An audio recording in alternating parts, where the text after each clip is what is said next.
ছোট পার্সেল হলে দিই আর কি, বড় পার্সেল তো আর সম্ভব হয় না। না না দেই আমরা অনেক সময়, একটু কাস্টমার যদি বলে তখন আমরা দেই, নিয়ে যাই। মানে এটা ভিডিওটা রাখা হচ্ছে কি, প্যাকেট করা তো সেম প্যাকেটটা আবার আবার। ভাইয়াটার সাথে কথা বললাম, ভাইয়াটা খুবই ভালো মানুষ। আর পার্সেলটা আমি পেয়েছি হলো পশ্চিম শেওড়াপাড়ার থেকে, যাবো হলো নীলক্ষেত বাটার মোড়ে নিয়ে যাব ওটা। আর এর মধ্যে আগারগাঁয়ে আসার পরের থেকে প্রচুর বৃষ্টি, এখানে প্রায় 1-1.5 ঘন্টা আমি আটকেছিলাম। যাক, তারপরে পার্সেলটা নিয়ে কাটাবো ওনাকে দিয়ে দিলাম। এরপরে আর কোন পার্সেল, বাসার থেকে বের হওয়ার লগে লগে একটা পার্সেল অর্ডার পেয়েছিলাম। আর পার্সেলটা হাতে নেওয়ার সাথে সাথেই প্রচুর বৃষ্টি, ওই জায়গায় দাঁড়িয়ে রয়েছে আর যেতে পারছি না বৃষ্টির কারণে। এটা খুব কাছেই ডেলিভারি হবে, 2 কিলোমিটারের ভিতরে মণিপুরি পাড়া। তবে বৃষ্টির জন্য আমি যেতে পারতেছি না, কতক্ষণ লাগে জানি না, অনেকক্ষণ ধরে দাঁড়িয়ে রয়েছি। মনে হয় বৃষ্টি কমে আসছে।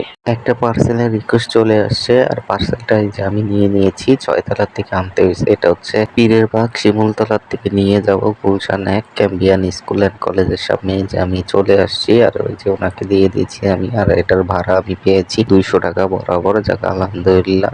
পরে নেক্সট পার্সেলটা করতে, আজকে টোটাল 3টা পার্সেল ডেলিভারি করেছি। আর 3টায় কত টাকা ইনকাম করেছি সবই বলবো ভিডিওর শেষে। আগে আমার কিছু কথা শুনুন। এই যে 3টা পার্সেল ডেলিভারি করেছি, 3টা পার্সেলে মোটামুটি আমি অনেকটা বৃষ্টিতে ভিজেছি, অনেক সময় গেছে। এর জন্য সারাদিনের মাত্র 3টা পার্সেলই ডেলিভারি করতে পেরেছি। এক জায়গায় বৃষ্টিতে আমি প্রায় 2 ঘন্টা আটকেছিলাম, তারপরের বৃষ্টিতে আবার 1-1.5 ঘন্টার মতো এইভাবে অনেকক্ষণ বৃষ্টিতে আটকেছিলাম। তো ইনকামটা ওরকম ভাবে করতে পারিনি। আর সবাই যারা পাঠাতে পার্সেলে কাজ করতে আসবে, অবশ্যই ধৈর্যটা নিয়ে আসবেন। ধৈর্য না থাকলে আসলে ইনকামটা ওইভাবে করতেও পারবেন না। যে এখন বৃষ্টি পড়তেছে চলে যাই বাসায়, ওরকম করলে হবে না, ধৈর্য নিয়ে কাজ করতে হবে। আর আসলে পাঠাতে এখন অনেক রাইডার বেড়ে যাওয়াতে তেমন একটা ইনকামও করা যায় না, পরিশ্রমটা বেশি হয় কিন্তু ইনকাম কম। আগে ভালো ইনকাম ছিল। যাক, তারপরও এর মাঝে সব কিছু মেনে নিয়ে কাজ করতে হবে, এটাই নিয়মের বাইরে তো যাওয়া যাবে না। কারণ আমরাও তো নতুন এসেছিলাম একসময়, ওনারাও তো আসবেই, এটাই স্বাভাবিক। এইভাবে আছে, এভাবেই চলতেই থাকতে হবে, করার নাই। সবার জন্য শুভকামনা রইল। আর আমি 3টা পার্সেলে মোটে ইনকাম করেছি 550 টাকা। যাক, আলহামদুলিল্লাহ। বা